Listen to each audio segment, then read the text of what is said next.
आजच्या परिपाठाअंतर्गत पुस्तक परीक्षण हा विषय घेऊन येत आहे। मी वाचलेल्या पुस्तकाचे नाव आहे संघर्षगाथा बहुजन विद्यार्थिनीचा जीवन प्रवास। याचे संपादक आहे अनिल जायभाय सर व पंचशील डावकर मॅडम आणि या पुस्तकाचं प्रकाशन आहे हरिती पब्लिकेशन। या पुस्तकाची पृष्ठसंख्या आहे 304 व या पुस्तकाची किंमत आहे 400 रुपये। मित्रांनो, हा पुस्तक खूपच भन्नाट आहे। याचा मुखपृष्ठ बघा, अजीबच वाटतोय ना, पण हा पुस्तक वाचल्यानंतर आपल्याला या मुखपृष्ठाचा उलगडा होतो।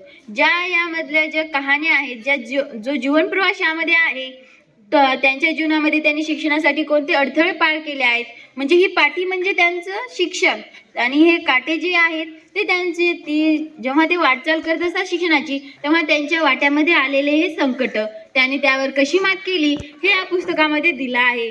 आणि मित्रांनो, हा पुस्तक इतका भन्नाट आहे की खूपच छान। आपल्याला या पुस्तकामधून नक्कीच काही ना काही प्रेरणा भेटते। आणि यामध्ये एकूण 30 विद्यार्थिनींचा जीवन प्रवास आहे। हे 30ही विद्यार्थिनी आम्हाला अगदी जवळून पाहायला भेटल्या। हा पुस्तक म्हणजे नवा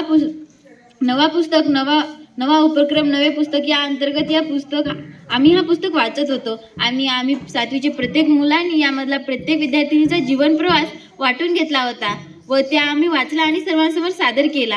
आणि जेव्हा आम्ही हा पुस्तक वाचायला घेतला होता तेव्हा आम्हाला म्हणजे या पुस्तकाची काही माहिती नव्हती आणि जेव्हा आम्ही हे वाचत गेलो तेव्हा आम्हाला या पुस्तकाचा उलगडा होत गेला। आणि आज आम्हाला हे पुस्तक वाचून संपलं आहे, तर आज आम्हाला दुःख होत आहे की हे पुस्तक अजून असायला पाहिजे होतं। पण आनंद या गोष्टीचा होत आहे की आम्ही एक चांगलं पुस्तक वाचून संपवलं, याचा आनंद आम्हाला यामध्ये होत आहे। आणि यामध्ये प्रत्येक विद्यार्थिनीचा फोटो सुद्धा दिला आहे।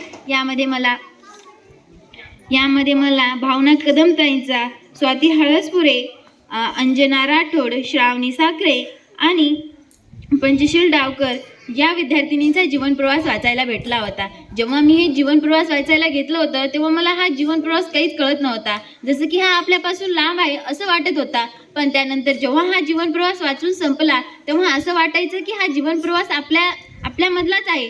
जी माझी कंडिशन आहे तशी या ताईंची कंडिशन होती आणि त्यांनी शिक्षण न थांबवता त्यांनी कसं शिक्षण पूर्ण केलं हे यामध्ये दिलं आहे। आणि आपल्या वाट्यामध्ये कोणत्याही शिक्षणाबाबतचे अडथळे आले तर आपण त्यावर कसं मात केलं पाहिजे हे यामध्ये दिलं आहे। आणि यामध्ये जे 2 विद्यार्थिनी आहेत ते बंजारा समाजाचे आहेत, ते म्हणजे वैष्णवी राठोडताई आणि अंजना राठोडताई।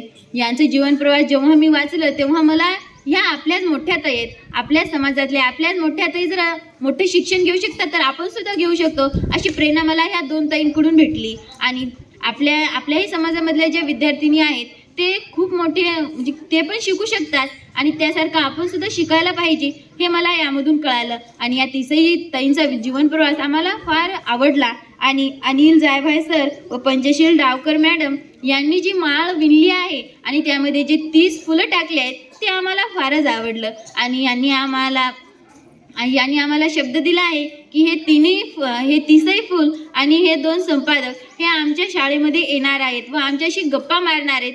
यामधून आम्हाला एक नवीन प्रेरणा निर्माण होणार आहे। मी त्यांना विनंती करते की त्यांनी नक्की आमच्या शाळेत यावं, आम्हाला सुद्धा आम्ही आमच्या शिक्षणामध्ये काय केलं पाहिजे, आमच्या जीवनामध्ये काय अडथळे येऊ शकतात हे त्यांनी आम्हाला सांगावं अशी मी त्यांना विनंती करते। आणि मित्रांनो, तुम्ही सुद्धा हा पुस्तक नक्कीच वाचा। यामध्ये आपण जे आपल्या जीवनामध्ये संकट येतात, जे आपल्या शिक्षणामध्ये संकट येतात ते आपण या प्रकारे मात करू शकतो। म्हणून मित्रांनो, तुम्ही हा पुस्तक नक्कीच वाचा, यामधून आपल्याला खूप मोठी प्रेरणा भेटते। धन्यवाद।